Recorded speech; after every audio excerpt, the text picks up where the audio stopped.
hospice room was quiet. Too quiet. It smelled of antiseptic and the faint sweet scent of dying flowers. My father, Richard, was fading. He'd been fighting lung cancer for 2 brutal years, but the last few weeks had been a steady, agonizing decline. My father was everything to me. He was the safe harbor, the silly joke teller, the man who taught me how to change a tire and fix a leaky sink. He wasn't just a good father, he was the standard for what a good man should be. My mother, Eleanor, and Richard had been married for 45 years. Their love was the solid, quiet backdrop to my entire life. I was holding his hand.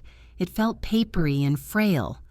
My mother was sitting beside me, rigid and pale. We'd been taking shifts, staring at the monitors, waiting for the inevitable. The doctor had given him less than 24 hours. We were in the final hour. The rhythmic beep of the monitor was slowing down. The shallow breaths were farther apart. Richard was completely unconscious, drifting away. My mother leaned closer to him, stroking his forehead with a love that was profound and devastating. Then she looked up at me. Her eyes were red-rimmed, but strangely clear. "Anna," she whispered, her voice a dry, brittle sound that barely carried across the room. "Yes, Mom," I whispered back, my own voice thick with unshed tears. She didn't look at me. She looked back at Richard, the man who was leaving us. And then she said the words that didn't just break my heart. They shattered my entire reality. "I need to tell you something before he's gone," she whispered, pulling my attention to her. "Something he never knew. Something I promised myself I would take to the grave, but I can't. Not now." My gut clenched. Was it a hidden will? Financial trouble? Something dark but mundane. She took a shaky breath. Richard is not your biological father." The world stopped. The beeping of the monitor, the scent of the flowers, the frail hand I was holding, it all dissolved into a soundless, icy void. "What?" I managed, the word a terrible croak. "I know," she whispered, tears finally starting to fall. But they weren't for the man dying beside us. They were tears of 45 years of guilt. It happened before we were married. I thought I had broken up with him. It was a brief thing, a mistake with someone else. A week later, Richard and I reconnected. I was already pregnant. I panicked. Richard loved me so much. He wanted a family. He never questioned it. I looked at the man whose hand I was clutching, the man who was my dad, the man whose last breath was minutes away. He never knew? He spent his entire life raising me, loving me, providing for me, all while believing I was his. You're saying Dad never knew? Never, she confirmed, wiping her eyes frantically. He loved you, Anna. You were his daughter. Completely and entirely. He never once treated you differently. This was my secret to protect him, to protect our family. My mind was spiraling. Every memory I had, every picture, every single shared moment with my father was suddenly overlaid with this monstrous truth. The man who was leaving me wasn't even connected to me by blood. The bond I thought was the purest was the greatest lie of all. Why now, Mom? Why tell me this in his final moments? The resentment was already bubbling up, hot and poisonous. She closed her eyes. Because I can't look at his face 1 second longer, knowing I let him die, believing that lie. I needed to confess it to someone. You needed to know the truth about yourself. I let go of Richard's hand. The warmth of his skin was leaving, replaced by a strange, clammy coldness. I stood up, stumbling back from the bedside. I couldn't breathe the air in that room anymore. The love, the grief, the years of devotion, It all felt like a sham. Who was I? Who was this stranger who had loved me so deeply? And who was my real father? The unknown man who existed only as a brief mistake in my mother's past. The monitor let out a long, flat tone, a single, unending beep. Richard was gone. The nurses rushed in, and the sterile procedure of death began. But for me, the death of Richard was secondary to the death of my identity. I left the room immediately, leaving my mother there with the body of the man she loved, but whom she had betrayed with the deepest secret imaginable. I didn't mourn Richard. I couldn't. I was too busy grieving the man I thought he was and the life I thought I had. I was adrift, untethered, a stranger in my own family. The funeral was a blur. I looked at the mourners, the friends and family praising Richard as a devoted father, and all I could think was, he wasn't. He didn't even know. The truth had to come out. I had to find the truth about my biological father, and I had to know every single detail of my mother's colossal 45-year lie. The funeral was a performance I barely endured.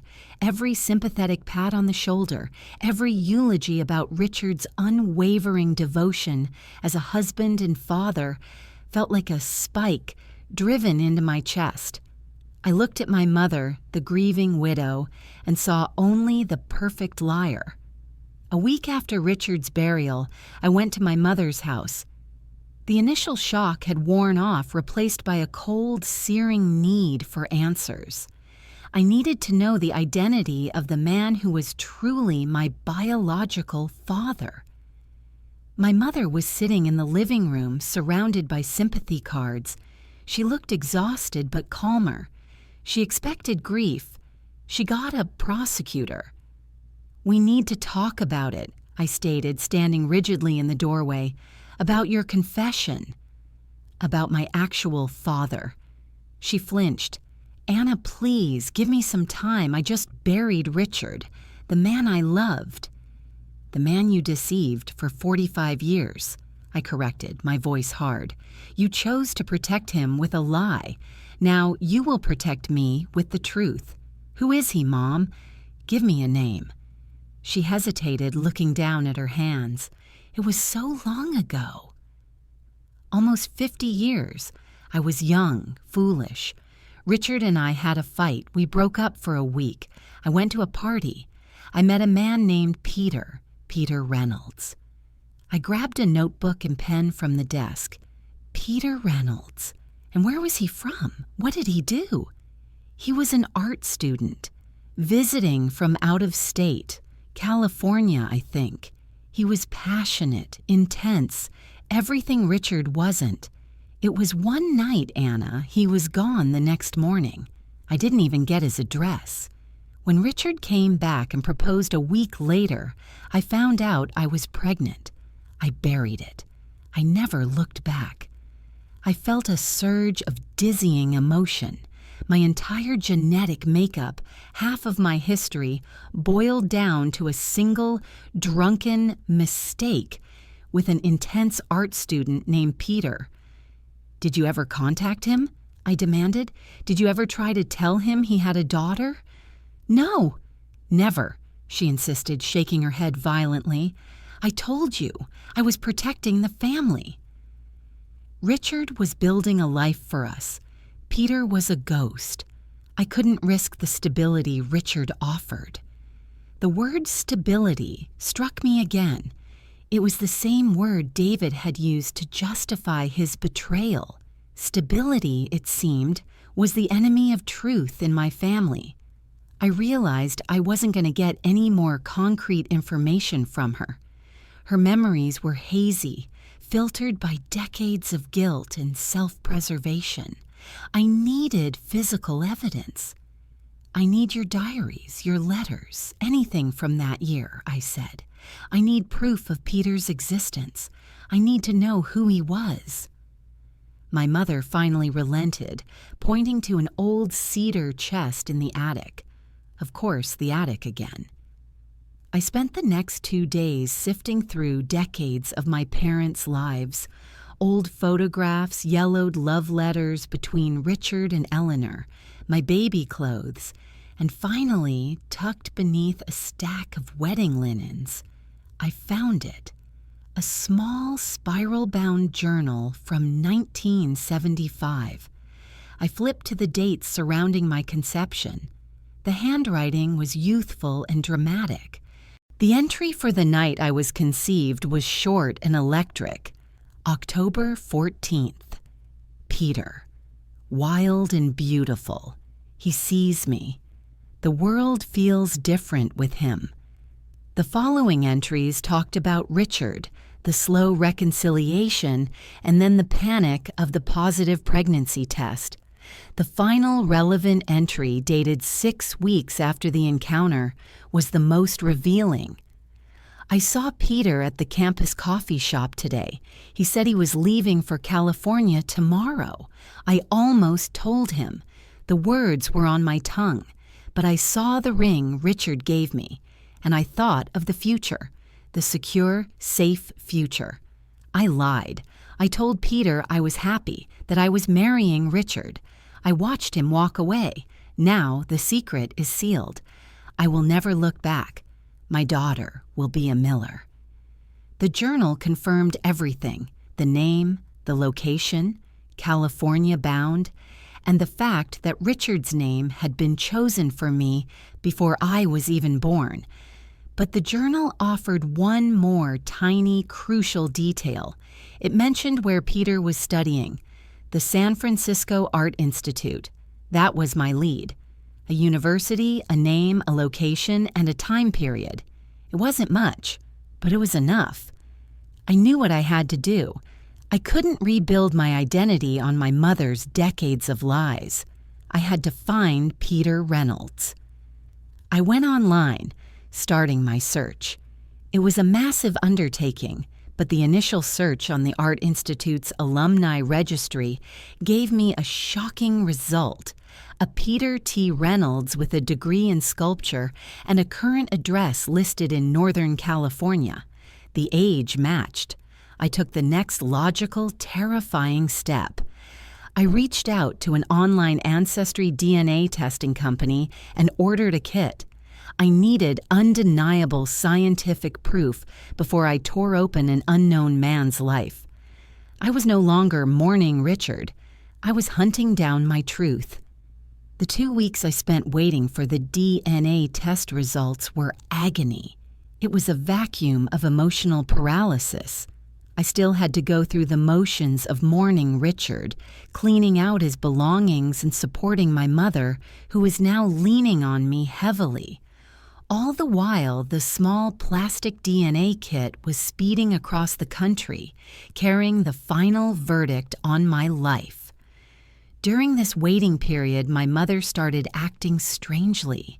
She was constantly nervous, checking her phone and jumping every time the doorbell rang. I initially attributed it to post-grief anxiety, but then I noticed something specific. She kept looking at an old black and white photo on the mantelpiece. It was a picture of a group of Richard's college friends from the early 70s, a clean-cut group of guys with bell bottoms and long hair. She would pick it up, stare at it intently, and quickly put it down when I walked in. One afternoon, I caught her in the act. She snatched the photo and tried to put it away. "Mom, what are you doing?" "Nothing, Anna. Just looking at old friends. It makes me miss your father." "You've been obsessing over that photo for days," I pressed. "Who are they?" "Just the gang," she said vaguely. "Don't worry about it." Her evasiveness only fueled my suspicion. Why was she hiding something so mundane? I knew her Peter Reynolds story: one drunken night, a handsome stranger gone the next morning. If that was the truth, why the secrecy around Richard's friends? Later that evening, while she was doing laundry, I found the photo and took a picture of it with my phone. I didn't recognize any of them, but I committed the faces to memory. 2 days later, the email arrived. The subject line was chilling, "Your DNA results are ready." I locked myself in the bathroom and opened the report. I scrolled past the ethnicity percentages, all the expected Irish and German heritage, straight to the DNA relatives section. The top match was listed as 50% shared DNA, parent-child relationship. The name, Richard Miller. I stared at the screen, blinking repeatedly. Richard Miller? My deceased father? But that was impossible. My mother's story, the journal. The whole confession was about an art student named Peter Reynolds. My entire body went numb. I thought I had found the truth, only to discover a bigger, more cruel lie. I looked at the 50% match again. The test was accurate. Richard Miller was my biological father. My mother hadn't lied about who my father was. She had lied about who he wasn't. I raced back to the living room, gripping the phone, the photograph of Richard's college friends burning in my mind. My mother was sitting exactly where I left her. "Mom!" "The DNA results are back," I shouted, dropping the pretense of calm. She looked up, fear returning to her eyes. "Oh, what did they say? Did you find Peter?" "No, Mom. I found Richard. The results say Richard is my biological father. 50% match. He's my dad, genetically." So what was the Peter Reynolds story? What was that elaborate deathbed confession about? My mother crumpled. She buried her face in her hands, her frame shaking with silent sobs. "I'm so sorry, Anna. I'm so sorry. I couldn't tell you the truth. I just couldn't." "The truth, Mom. Tell me the real truth. Why did you lie about Peter? Why did you make me doubt everything?" She slowly raised her head, her face stained with tears and regret. "It was never Peter. It was Gerald. Gerald. A cold, unfamiliar name. Who is Gerald? He was Richard's best friend. The man standing right here in the photo," she said, pointing a trembling finger at the group picture. "He was Richard's college roommate. It happened on a drunken night at a party, just like I said. But it wasn't a stranger. It was Gerald. We never broke up with Richard. I cheated on him with his best friend. The horror of the original lie, a one-night stand with a stranger, was somehow less toxic than the reality. A sustained, close proximity betrayal involving my father's best friend. You mean the man who came to Thanksgiving every year? The man who was our neighbor for 5 years? The man who called Richard his brother? I was spiraling into disbelief. "Yes," she whispered. "He knew." I told him after the pregnancy test. He was devastated. He wanted to confess, but I begged him not to. We agreed to bury it. I couldn't lose Richard. I couldn't risk the children knowing that their father was their uncle's best friend's son. I looked down at the DNA result. Richard Miller is your biological father. Then why did you tell me Richard wasn't my father? I screamed. Why did you invent a fake man named Peter? Her final, most devastating confession was delivered through choking sobs. Because I knew you would search Anna. I knew you would want to find the biological father. Richard was my husband, but he was also Gerald's best friend. I couldn't let you find Gerald and expose the truth while Richard was alive. If Richard thought you were looking for an anonymous art student, he wouldn't suspect a thing. I confessed the lie to you to save Richard's pride, and I gave you a fake name to protect Gerald's secret. I stumbled backward, the phone slipping from my grip. She hadn't confessed to ease her own guilt. She'd confessed to deploy one final preventative lie to manage the fallout of the real truth. My father had died believing I wasn't his, but the irony was that the man she confessed to had always been my father, and the real devastating lie was about Gerald, the man who was now my biological father and my uncle by marriage. The man who had been sitting at my family's dinner table for 45 years, carrying this terrible secret. I had to find Gerald, and this time, I had the right name. The moment my mother confessed the name Gerald, the world became intensely clear and horribly distorted all at once. Richard was my father, the man who raised me, loved me, and whose loss I was still processing. But Gerald, Richard's best friend, the family uncle, was my biological father, the man my mother had cheated with and who had been sitting at our Thanksgiving table every single year, knowing the truth. I left my mother sobbing in the living room. I didn't care about her excuses or her panic anymore. Her grief was tainted by her compulsive lying. My focus was on Gerald. Gerald lived an hour away, having retired recently. I didn't call, I didn't warn him. I drove straight to his house, the printed DNA test results and the photograph of the college friends clutched on the passenger seat. Gerald answered the door looking exactly like the man I remembered, kind, slightly rumpled, and aging gracefully. He was genuinely grieving Richard, whom he truly considered a brother. Anna. What a surprise. Come in, come in. How is your mother holding up? He asked, opening the door wider. I didn't step inside. I stood on the welcome mat, blocking the door.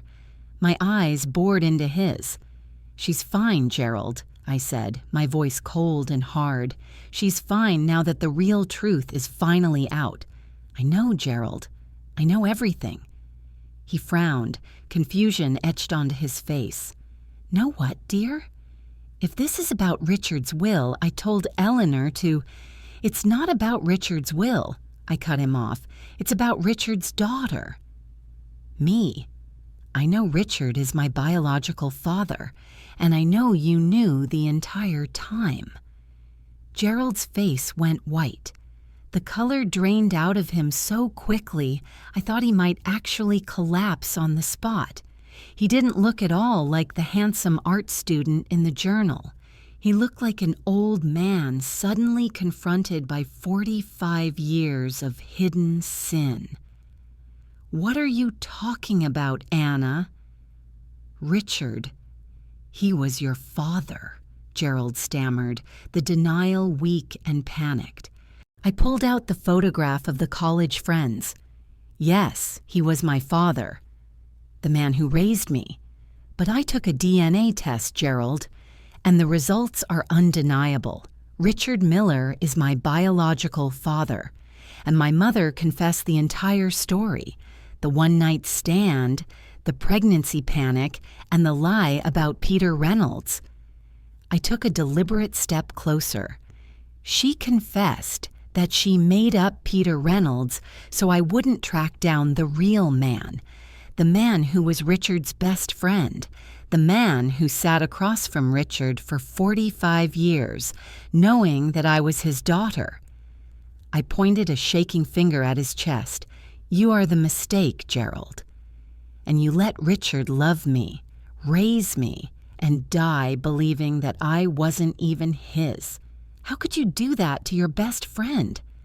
Gerald started to cry, silent, devastating tears. He didn't deny it again. He simply leaned against the doorframe, his face a map of regret. She told you the truth, he whispered. Yes, it was me. It happened. We were young, stupid, drunk. We all thought Richard and Eleanor were over. When she told me she was pregnant, I was ready to confess everything, ready to leave town, ready to take responsibility. Why didn't you? Because Richard was so happy, Gerald choked out. He was ecstatic about being a father. He loved Eleanor so much. She begged me to keep quiet, said it would destroy him, that he would never forgive either of us. She made me promise. She said the secret was the price of Richard's happiness. So you chose Richard's happiness over my identity. I chose to protect Richard, he pleaded, and I chose to stay close to you. I knew I couldn't be your father, but I could be your favorite uncle. It was the only way I could be in your life, Anna. I watched you grow up, and I loved you. I swear, I loved you as if you were my own. His words, intended as comfort, felt like a deeper betrayal. He had engineered himself into my life, a constant loving presence, all while undermining the foundation of our family. I looked at the DNA result again.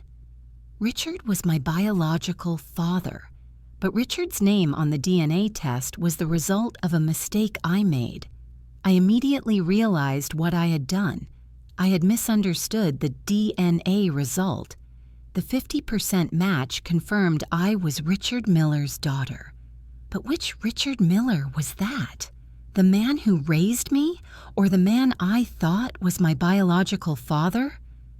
My mind was spinning again. I realized I had skipped a step. I took a deep breath. I looked back at Gerald. Wait a minute. I saw the DNA results.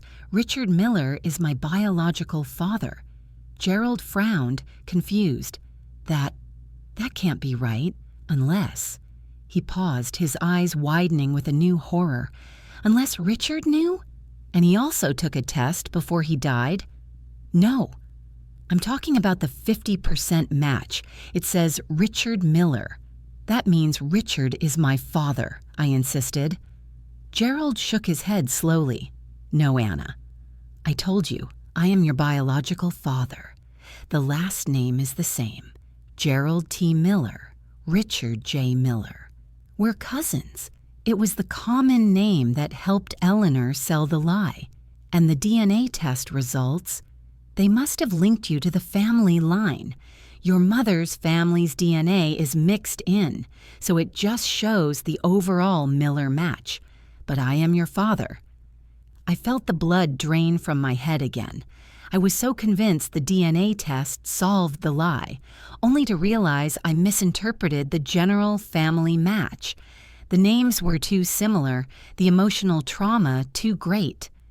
Gerald was confirming what my mother told me. He was the biological father. My knees suddenly felt weak. The Millers? Your cousins? You share the same last name? We're second cousins, Anna. Our grandfathers were brothers. We both carry the Miller name. It made the lie easy. I looked at the man who was now my father and the man who was my father's best friend. The betrayal was complete. I knew the confrontation was over. There was nothing more to be gained here but more pain. I won't tell anyone about the DNA results, Gerald. Not yet, I said, my voice cracking. But you will stay away from my mother. You will not attend any family events. Your secret is mine now. You will live with the consequences of your selfishness in silence. I turned and walked back to my car, leaving Gerald standing on his porch, broken and exposed. I had two fathers, both named Miller, and one mother who was the most effective liar I had ever known. I drove away from Gerald's house, leaving behind a wreckage I hadn't expected. The confrontation with him was anticlimactic, yet deeply unsettling. He was a defeated man, trapped by a promise made in his youth, forced to watch his daughter grow up from the periphery. But my true anger remained focused on the architect of the entire lie, my mother, Eleanor. I went straight back to her house. She was still sitting in the living room, having barely moved. When I walked in, she looked up, her expression a mix of terror and desperate hope. Anna, did you find him? What did Peter say? She asked, clinging to the fabricated name. Stop it, Mom, I said, dropping the DNA results and the college photograph onto her lap. Stop lying. I saw Gerald. I know the truth. I know Richard is my biological father, the one you loved. And I know you made up Peter Reynolds to protect Gerald because he was Richard's best friend, and you were afraid I would expose your real affair." My mother picked up the photograph, looking at the two young men, Richard, the devoted husband, and Gerald, the biological father, standing side by side. The floodgates opened. "He was my stability," she screamed, finally letting the decades of guilt pour out. "Richard was the good one, the one who would provide a safe life. Gerald was wild, an artist, unstable. I was terrified of losing the life Richard offered. I made the choice, and I had to keep making it every day for 45 years. And you made that choice at the expense of my entire identity," I yelled back. "You let Richard die believing I wasn't his. You forced me to live a lie. That wasn't love, Mom. That was profound, selfish control." The confrontation ended not with a bang, but with a total, silent rupture. I told her I needed time. I needed space to grieve not just Richard's death, but the death of the stable, perfect family I thought I belonged to. I cut contact with my mother for 3 months, focusing only on my own family. I needed to rebuild my foundation on solid ground, not on her decades of quicksand. The aftermath in the wider family was devastating. The Miller family is large, and Gerald's sudden withdrawal from family events was immediately noticed. My mother, left alone with the silence, eventually broke. She contacted my siblings and confessed the Peter Reynolds lie, maintaining that Richard was still not my father, as that was the only story she knew how to tell without destroying Richard's image. I knew that partial truth wouldn't last. I eventually sat down with my siblings, showed them the DNA results that confirmed Richard was our father, and explained the full, complex truth. The affair with Gerald, the fear of losing Richard, and the decades of silence. My siblings were initially furious at me for exposing the secret, thinking I was just adding chaos to their grief. But the irrefutable DNA evidence eventually forced them to look at the photos, the dates, and the years of lies. Their trust in our mother, the perfect pillar of the family, was completely shattered. Gerald remained isolated. He offered to take a new DNA test to confirm the biological relationship, but I refused. I had my answer. I didn't need scientific proof to confirm the pain of my mother's betrayal. The slow, grinding work of healing began. I eventually resumed contact with my mother, but our relationship is fundamentally changed. The trust is gone, replaced by a cautious, distant respect. She is no longer the flawless woman I grew up idolizing. She is a deeply flawed, terrified woman who made a monumental mistake and spent a lifetime lying to cover it up. As for me, I learned to embrace the truth, however ugly. I have 2 fathers, Richard, who gave me his name, his time, and his unconditional love, and Gerald, who gave me his blood, his art student passion, and the painful knowledge that love and deception can coexist. I still keep the photograph of Richard and Gerald on the mantelpiece. But now, when I look at it, I don't see best friends. I see the 2 men who represent the stability and the passion that tore my family apart. I am the daughter of both of them, and I am finally, truly, just myself. I am Anna, and I am no longer defined by my mother's 45-year lie.